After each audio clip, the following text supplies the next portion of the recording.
14औं दिनमा आज हामी आत्मबल बढाउने, नकारात्मक सोचलाई हटाउने र एक दृढ मानसिकता निर्माण गर्ने अभ्यास गर्नेछौँ। जीवनमा हाम्रा लक्ष्यहरू प्राप्त गर्न, चुनौतीहरू सामना गर्न र मानसिक रूपमा बलियो हुन हाम्रो सोच र दृष्टिकोण शक्तिशाली हुन आवश्यक छ।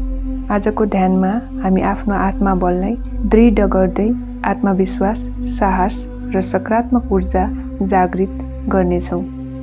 अब एक शान्त स्थानमा बस्नुहोस्, पिठ्यु सिधा पार्नुहोस् र हातलाई सहज रूपमा राख्नुहोस्। बिस्तारै आँखा बन्द गर्नुहोस्, गहिरो सास लिनुहोस् र बिस्तारै बाहिर निकाल्नुहोस्। तपाईको सम्पूर्ण ध्यान आफ्नै श्वासमा केन्द्रित गर्नुहोस्। गहिरो सास लिनुहोस्, पेट फुल्दैछ र बिस्तारै बाहिर निकाल्नुहोस्।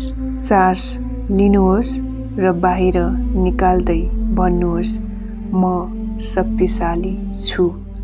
फेरि सास लिनुहोस् र बाहिर निकाल्दै भन्नुहोस्, म आत्मविश्वासले भरिएको छु।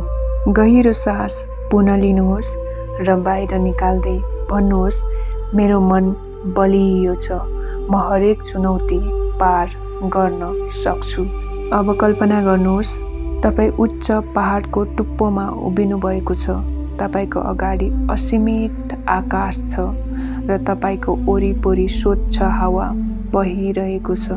यो पहाड तपाईको दृढ मानसिकताको प्रतीक हो। तपाईले यो पहाड चढेर यहाँसम्म पुग्नुभयो।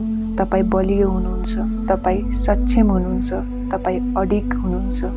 अब हावामा गहिरो सास लिनुहोस् र महसुस गर्नुहोस्, तपाईको मन डर, शङ्का र नकारात्मकताको बोझ हटाउँदैछ। तपाईँ स्वतन्त्र हुनुहुन्छ, तपाईँ आत्मनिर्भर हुनुहुन्छ, तपाईँ असीमित सम्भावनाले भरिपूर्ण हुनुहुन्छ। मनमा नै यी शब्दहरू दोहोर्याउनुहोस् वा महसुस गर्नुहोस्। म मानसिक रूपमा बलियो छु। म जुनसुकै परिस्थितिमा पनि दृढ रहन सक्छु। म हरेक चुनौतीलाई अवसरको रूपमा स्वीकार गर्छु। मेरो आत्मबल अटुट छ। मेरा विचारहरू शक्तिशाली छन्। म आफूलाई सफल बनाउन चाहन्छु। म आफूलाई सफल बनाउन सक्छु। म आफूलाई सफल बनाउन सक्छु। अब आफ्नो हातलाई मुटुमा राख्नुहोस्। तपाईँ आफै स्वयंलाई धन्यवाद दिनुहोस्। तपाईले आफ्नो आत्मबल बढाउनुभयो। तपाईले सकारात्मक ऊर्जा स्वीकार गर्नुभयो। गहिरो सास लिनुहोस् र बिस्तारै बाहिर निकाल्नुहोस्।